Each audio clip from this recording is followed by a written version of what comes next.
Olá, eu sou a professora Esté Oliveira Santos Rodrigues e esta é a nossa terceira aula.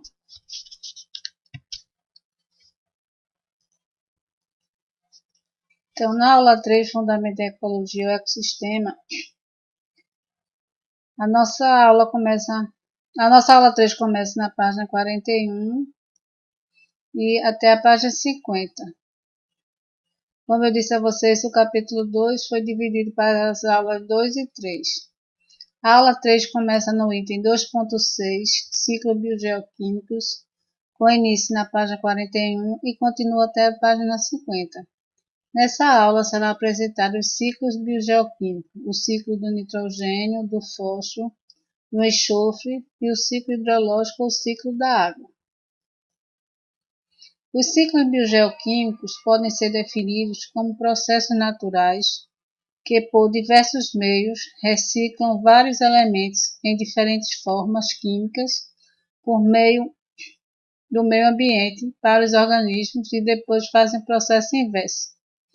As características dos ciclos biogeoquímicos podem ser biológicas, químicas e geológicas.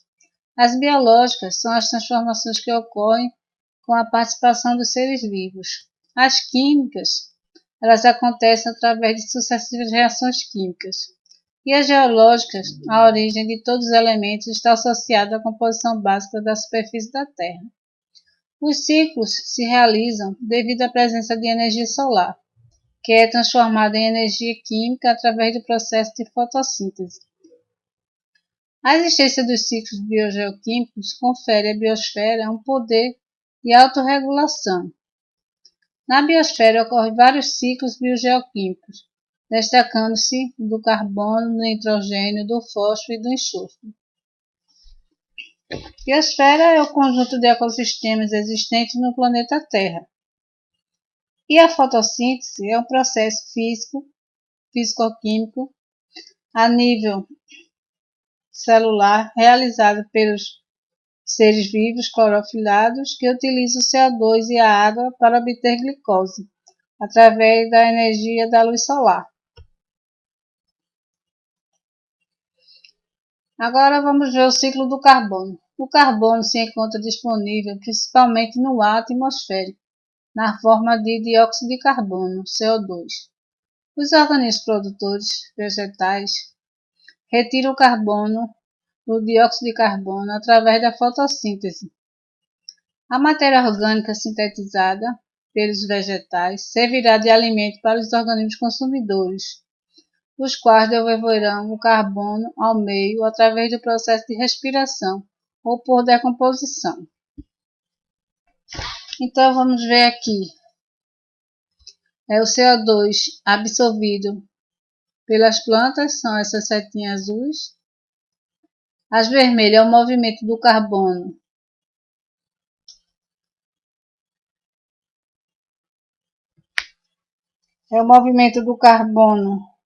pelas cadeias alimentares.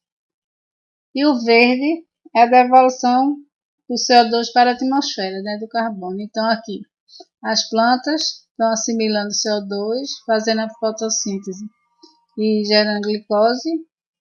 E aqui é a respiração, certo? E aqui é o CO2 voltando para a atmosfera. Agora veremos o ciclo do nitrogênio. O nitrogênio é o gás mais abundante na atmosfera. Representa 78% da biosfera. A fixação do nitrogênio pode ser feita por processos físicos, ação de relâmpagos, ou por processos industriais, produção de fertilizantes, mas ocorre principalmente por meio biológico. A fixação do nitrogênio por meio biológico pode ser feita por bactérias de vida livre. Essas bactérias de vida livre, elas são bactérias que estão em todo o habitat, por causa da sua capacidade de adaptação. Por bactérias fotossintéticas, por águas cianofílicas e por bactérias associadas à raiz das plantas leguminosas. Então aqui é o ciclo do nitrogênio.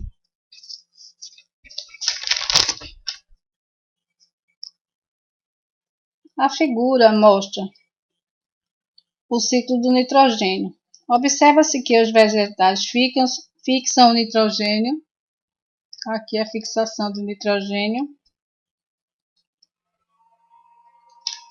a partir do ar atmosférico do solo e da água e serve de alimento para os animais consumidores. A partir dos seres superiores decompositores de resíduos vegetais e animais, bem como de organismos mortos, os compostos nitrogenados são transformados em NH3 e NH4. É amônia e hidróxido de amônio.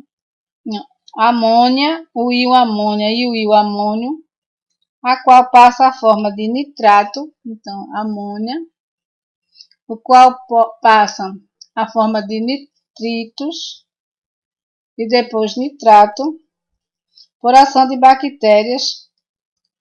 Os nitratos são absorvidos pelas plantas, para a formação de novos compostos orgânicos. As bactérias desnitrificantes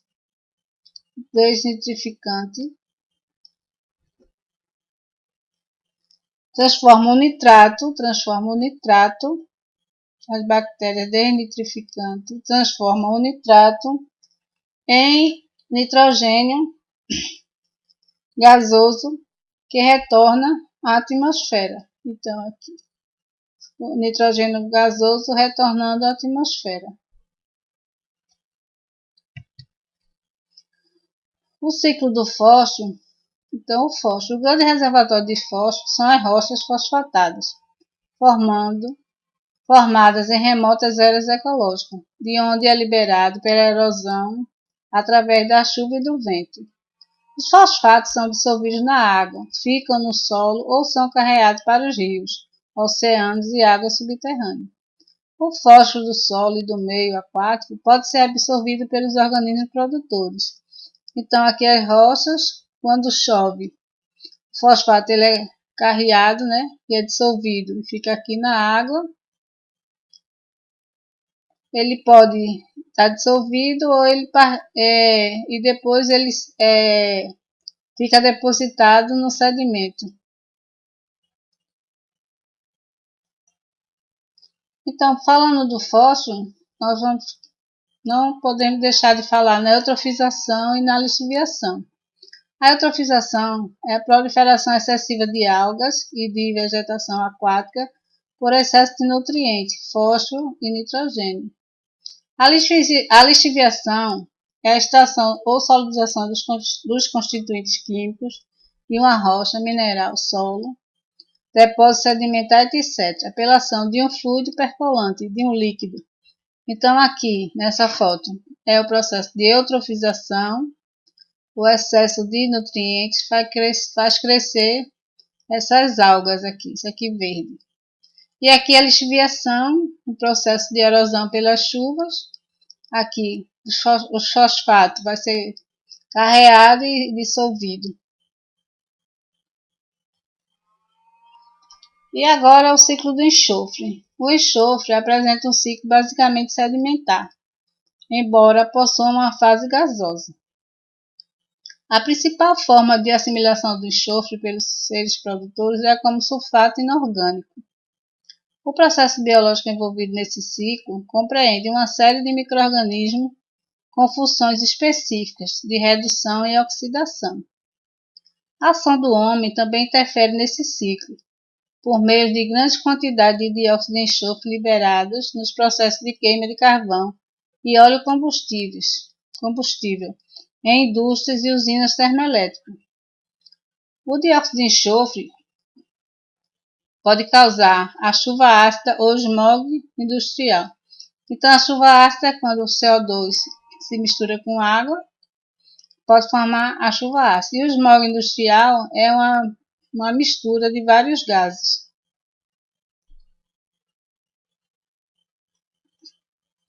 Então, aqui é o desenho do ciclo de enxofre. Aqui é a erupção vulcânica. E aqui é a água, né, quando se mistura ao dióxido de enxofre, pode formar chuva ácida, que afeta a biosfera. Os rios transportam sedimentos e o enxofre dissolvido também para a hidrosfera, e isso, etc. Né? Várias coisas ocorrem aqui no ciclo do enxofre. E agora o nosso último ciclo é o ciclo da água. O ciclo hidrológico é constituído pela transferência de água da atmosfera, passando por meio dos processos de evaporação, precipitação, infiltração e escoamento. Então, o escoamento ele pode ser superficial e subterrâneo. Então, o escoamento superficial é constituído pela água que escoa pelo solo, fluindo para locais de altitudes inferiores, até atingir um corpo d'água, como um rio, lago ou oceano.